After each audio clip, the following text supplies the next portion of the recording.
Hi all, അസ്സലാമു അലൈക്കും. നമ്മളിന്ന് വാച്ചിൻ്റെ ഡയലും അതുപോലെ ഇതുപോലെ ബീഡ്സും കൂടെ വെച്ചിട്ട് ഒരു ബ്രേസ്ലെറ്റാണ് ചെയ്യുന്നത്. അതിന് ഞാൻ ഇതുപോലെ രണ്ട് കളർ ചേർന്നിട്ടുള്ള ബീഡ്സ് 8 mm ബീഡ്സാണ് എടുത്തേക്കണം. പിന്നെ സിൽവറിൻ്റെ ചെയിൻ എടുത്തിട്ടുണ്ട്. പിന്നെ നമുക്ക് വേണ്ടത് സിൽവറിൻ്റെ തന്നെ ഐപ്പിന്നാണ് എടുത്തേക്കുന്നത്. അതുപോലെ പിന്നെ മെയിനായിട്ട് നമുക്ക് വാച്ചിൻ്റെ ഡയൽ വേണം, ജംറിങ്, ഹൂക്ക്, ഇത്രയാണ് നമുക്ക് വേണ്ടത്. ഇനി നമ്മൾ ഫസ്റ്റ് ചെയ്യേണ്ടത് ഇതുപോലെ ഒരു ബീഡ്സിനകത്തൂടെ ഐപ്പിന് കയറ്റി കൊടുക്കുക. അതിനുശേഷം ഐപ്പിന്നിൻ്റെ ലെങ്ത് ഒന്ന് കട്ട് ചെയ്ത് കൊടുക്കുക. ചെറുതായിട്ട് ഐപ്പിന്നിനെ ഒന്ന് വളച്ചു കൊടുക്കുക. അതിനുശേഷം അതിൻ്റെ മുകൾ ഭാഗത്തുനിന്ന് ഇതുപോലെ തിരിച്ച് വളയ്ക്കുക. ഈ രീതിക്ക് നമുക്കൊരു 10 ബീഡ്സും ഐപ്പിന്നും കൂടെ സെറ്റ് ചെയ്തത് വേണം. ഒന്നുമില്ല, വളരെ എളുപ്പമാണ് ചെയ്യാൻ.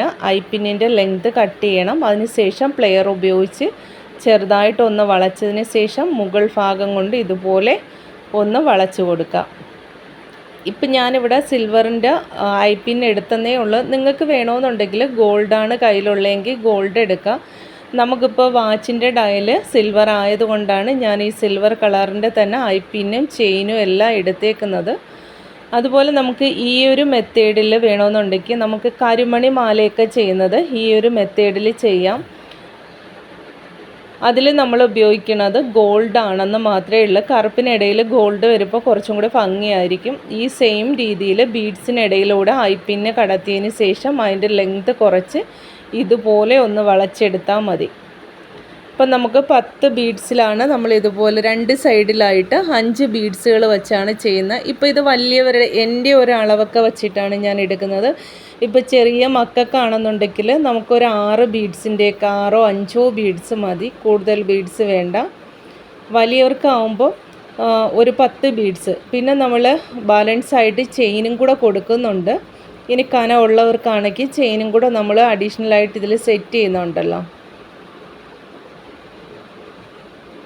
ഇപ്പോൾ ഈ ബീഡ്സ് വെച്ച് വേണമെങ്കിൽ ഈ ഒരു രീതിയിൽ നമുക്ക് മാല കോർക്കാം. മാല കോർത്തതിന് ശേഷം ഒരു ലോക്കറ്റ് ഇതിൽ ആഡ് ചെയ്ത് കൊടുത്താൽ മതി. അത് നല്ല ഭംഗിയായിരിക്കും. അപ്പം ഞാനിതുപോലെ കുറച്ച് ബീഡ്സുകൾ ഇതുപോലെ ചെയ്തെടുത്തിട്ടുണ്ട്. അപ്പം ഞാൻ നേരത്തെ പറഞ്ഞു നമുക്ക് വേണ്ടത് 10 ബീഡ്സാണ്. ഇപ്പം ഈ 10 ബീഡ്സിൽ പിന്നെ നമ്മൾ ചെയ്യുന്നത് ഇതുപോലെ ഓരോ ബീഡ്സുകൾ തമ്മിൽ കോർക്കുക. ഒരു സൈഡിൽ 5 ബീഡ്സ് എന്നുള്ള രീതിയിൽ കണ്ണികൾ നമ്മൾ കോർത്ത് വച്ചേക്കുന്ന കണ്ണികൾ ചെറുതായിട്ട് അകത്തിയതിന് ശേഷം ഇതുപോലെ 5 ബീഡ്സ് ഒരുമിച്ച് കോർത്തെടുക്കുക. ഒരു മാല കോർക്കുന്ന രീതിയിൽ ഐപ്പിന്നിനകത്തകത്ത് കണക്ട് ചെയ്ത് കൊടുത്താൽ മാത്രം മതി. നമ്മളിതുപോലെ 5 ബീഡ്സ് ഒരു സൈഡ് സെറ്റ് ചെയ്തു, അടുത്ത സൈഡിലും അതുപോലെ തന്നെ 5 ബീഡ്സുകൾ ഇതുപോലെ കണക്ട് ചെയ്ത് കൊടുക്കുന്നുണ്ട്.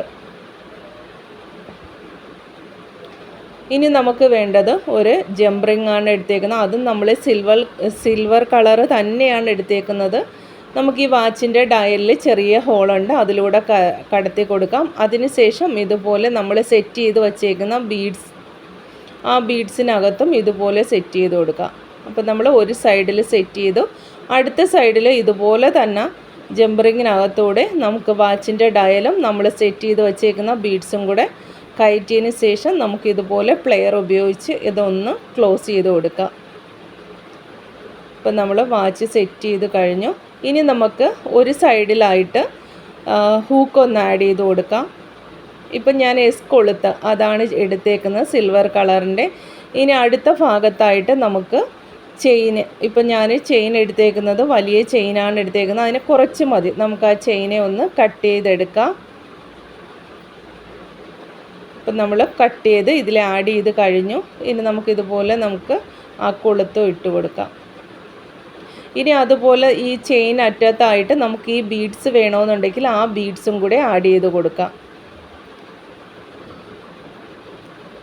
അപ്പം നമ്മുടെ ബ്രേസ്ലെറ്റ് റെഡി ആയിട്ടുണ്ട്. ഇതുപോലെ നമുക്ക് ഒരു വാച്ചിൻ്റെ ഡയലുണ്ടെങ്കിൽ ഒരുപാട് കളേഴ്സ് ഇതുപോലെ മാറി മാറി ചെയ്ത് കൊടുക്കാം. ഡ്രസ്സിനനുസരിച്ച് നമുക്ക് ബീഡ്സുകൾ ഉണ്ടെങ്കിൽ നമുക്ക് ചേഞ്ച് ചെയ്തെടുക്കാം. ഇത് കയ്യിലിടാൻ നല്ല ഭംഗിയായിരിക്കും. അപ്പോൾ നിങ്ങൾക്ക് ഇഷ്ടപ്പെട്ടിട്ടുണ്ടെങ്കിൽ ട്രൈ ചെയ്ത് നോക്കുക. അപ്പോഴൊക്കെ താങ്ക് യു.